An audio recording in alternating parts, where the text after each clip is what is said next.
HEIMAT and UMWELT, two German windows into being in the world. German as a language is particularly rich in words that express complex relationships between self, place, and perception. Two of the most evocative and philosophically charged among these are HEIMAT and UMWELT. Though distinct in etymology and conceptual focus, both speak profoundly to the human condition. HEIMAT to belonging and rootedness, and UMWELT to perception and the shaping of reality. Each term opens a different lens through which we can understand the interface between human beings and the worlds they inhabit. To explore them together is to travel through the terrain of identity, ecology, phenomenology, and even nostalgia. HEIMAT, belonging, home, and memory. The term HEIMAT has no direct English equivalent. It is commonly translated as homeland, home, or native place, yet these renderings fail to capture its full resonance. HEIMAT refers not merely to a physical location, but to the emotional, cultural, and even spiritual bond one feels with a place. It implies rootedness in a landscape, a language, a set of customs, and often a shared history. The word derives from the Old High German Heimoti, meaning home or household. Over time, HEIMAT evolved to represent a deeply personal sense of identity tied to geography. For many Germans, HEIMAT includes memories of childhood, familial bonds, regional dialects, foodways, and rituals that form an intimate map of one's internal and external world. However, HEIMAT is not without its political and historical burdens. In the 19th and early 20th centuries, it was invoked in romantic nationalist discourses that idealized the German countryside and peasantry. During the Nazi period, the concept was appropriated into the ideology of Blut und Boden, blood and soil, linking ethnic purity with ancestral land. In post-war Germany, HEIMAT became a conflicted and sometimes taboo term. Yet in recent decades, it has been reclaimed in more inclusive, pluralistic terms, representing not just birthplace but chosen communities and hybrid identities. Contemporary thinkers such as Hermann Bausinger and cultural historians of the HEIMAT film genre have shown how HEIMAT evolves with time, shaped by migration, memory, and globalization. Today, it may denote a Turkish German's neighborhood in Berlin, a diasporic longing for a place left behind, or a broader ecological sense of stewardship toward the earth. UMWELT, the sensory world of the organism. Where HEIMAT speaks to emotional attachment and cultural location, UMWELT introduces a different register, the perceptual world of the organism.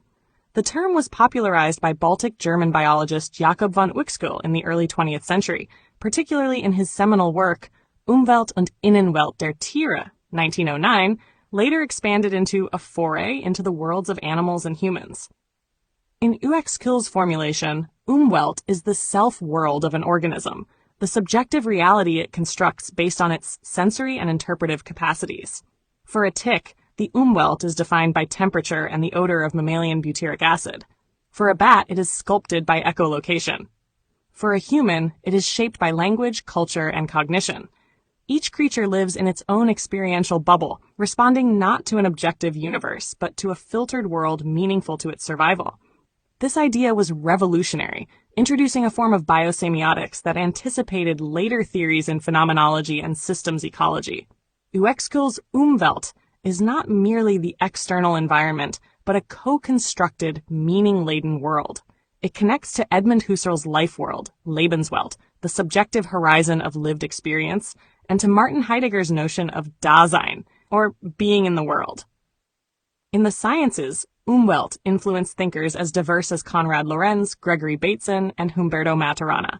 It remains foundational in disciplines as wide-ranging as cognitive ethology, ecological psychology, and environmental humanities. By insisting that no organism lives in a world of pure objectivity, Umwelt invites us to consider how perception shapes existence. Comparing HEIMAT and Umwelt. Although arising from different intellectual traditions, cultural identity on one hand, ethology on the other, HEIMAT and Umwelt converge in subtle ways. Both are concerned with the intimate relationship between subject and setting, between perception and place. Yet they operate at different scales. HEIMAT is primarily collective and historical, grounded in memory, identity, and belonging.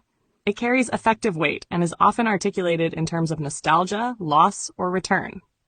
Umwelt, in contrast, is biologically precise and individually delineated. It is neither nostalgic nor moral, but descriptive, a framework for understanding how organisms navigate their ecological niche. That said, they can be mutually illuminating. One might consider HEIMAT as a culturally defined UMWELT, a world structured not only by senses, but by symbols, narratives, and shared practices. Conversely, understanding human UMWELTen helps explain why notions of HEIMAT differ so dramatically across individuals and cultures. For instance, a displaced refugee may reconstruct HEIMAT through food or ritual, forming a new UMWELT in a foreign land. Moreover, both terms challenge the Cartesian dualism of mind and world. HEIMAT refuses to see land as a passive backdrop, instead depicting it as emotionally and culturally inscribed. UMWELT, similarly, reminds us that the environment is never neutral. It is always apprehended through species-specific perception. Related concepts: Lebenswelt, topophilia, and dwelling.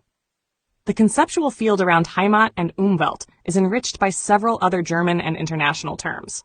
Lebenswelt, or life world, introduced by Husserl, refers to the background of everyday experience that structures meaning. Unlike the more biological UMWELT, Lebenswelt is social, historical, and interpretive.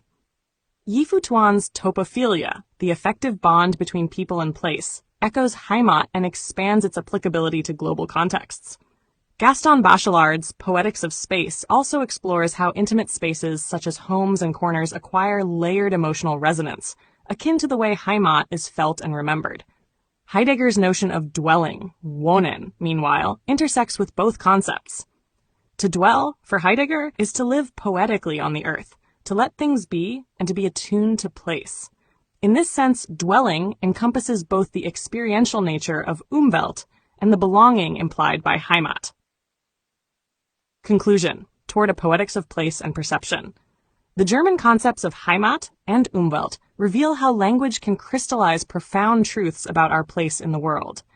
HEIMAT captures the ache of belonging and the story of place as identity. UMWELT decodes the lived reality of other beings and the phenomenological structure of experience. Together, they offer a powerful vocabulary for reimagining the relationship between people and planet, memory and biology, perception and place. In an age of ecological crisis, forced migration, and fractured identities, these terms serve not only as tools of analysis, but as calls to care, reminding us that to live meaningfully is to be rooted in both the world we perceive and the world we remember. Here's a 500 to 750 word article on the concept of worldview and its related terminology in psychology and philosophy, written in flowing prose and with UK spelling throughout. Worldview, the mental map of reality in psychology and philosophy. The concept of worldview refers to the fundamental cognitive framework through which an individual interprets, organizes, and engages with reality. It encompasses a person's deepest assumptions about life, existence, ethics, knowledge, and human nature. In both psychology and philosophy, worldview is regarded as the interpretive lens through which people see the world. Not merely what they see, but how they understand and give meaning to what they see. Though often shaped unconsciously during early development, worldviews can also be examined, revised, and consciously adopted. In psychological terms, a worldview forms part of an individual's cognitive schema, the mental structures that help to organize information and experiences.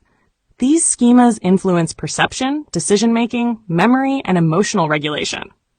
Cognitive psychologist Jean Piaget's theory of schema formation offers a useful model, suggesting that worldviews evolve as people assimilate new experiences or accommodate their beliefs to fit new data. Similarly, developmental psychologist Robert Kegan proposed that an individual's interpretive system matures through successive stages of meaning-making, each shaped by more complex worldviews.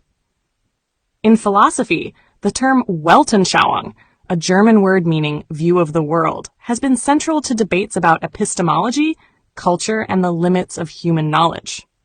Coined in the late 18th century by Immanuel Kant and developed further by thinkers such as Wilhelm Dilthey and Martin Heidegger, Weltanschauung was initially conceived as a culturally shaped, historically situated set of beliefs. Dilthey argued that every epoch and society possesses its own distinct worldview, born of shared experiences and collective meanings. Heidegger expanded the idea, contending that being itself is always being in the world, Dasein, and thus inseparable from the interpretive structure of one's lived context. Worldviews are not static, monolithic constructions. Rather, they can be religious, scientific, humanistic, or ecological, individual or communal, narrow or expansive. In psychology, Carl Jung considered the worldview as part of the archetypal unconscious, suggesting that the way people view the cosmos often reflects inherited symbolic systems. Viktor Frankl, in his logotherapy, posited that one's worldview is central to the will to meaning, our search for purpose and coherence, even amidst suffering. Albert Ellis, the founder of rational emotive behavior therapy, addressed worldviews in terms of core beliefs, particularly irrational ones that can lead to psychological distress if left unexamined. Comparatively, in anthropology and sociology, the notion of worldview shares affinities with cosmology and cultural models. These represent the shared assumptions within a society about time, nature, morality, and identity.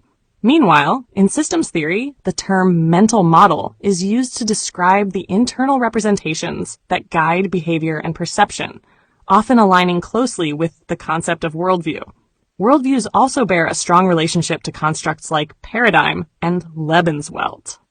Thomas Kuhn, in The Structure of Scientific Revolutions, introduced the idea of a paradigm as the overarching framework within which scientific inquiry occurs. When a worldview or paradigm no longer accounts for anomalies, a paradigm shift may occur, reminiscent of a personal shift in worldview due to trauma, spiritual awakening, or intellectual growth. The phenomenological term Lebenswelt, literally life world, refers to the immediate lived experience of individuals prior to abstraction. While Lebenswelt emphasizes the pre-reflective and experiential, worldview implies a more structured, articulated sense of reality. Other related concepts include ideology, which denotes a system of political or economic ideas often used to justify power relations, framework, a general structure for understanding complex phenomena, and narrative identity, the internalized and evolving story that individuals construct to make sense of their lives. What distinguishes worldview from these related terms is its comprehensive scope. It integrates metaphysical assumptions, what is real, epistemological positions, what can we know, axiological beliefs, what is good, and anthropological ideas, what is human nature. In this sense, it functions as a map of reality, a guide to existence, and a filter through which all perception passes. In an increasingly pluralistic and globalized world, awareness of differing worldviews is essential for empathy, dialogue, and intercultural understanding. Whether in therapeutic settings, educational institutions, or international diplomacy, recognizing and reflecting on worldviews fosters deeper insight, not only into others, but into oneself.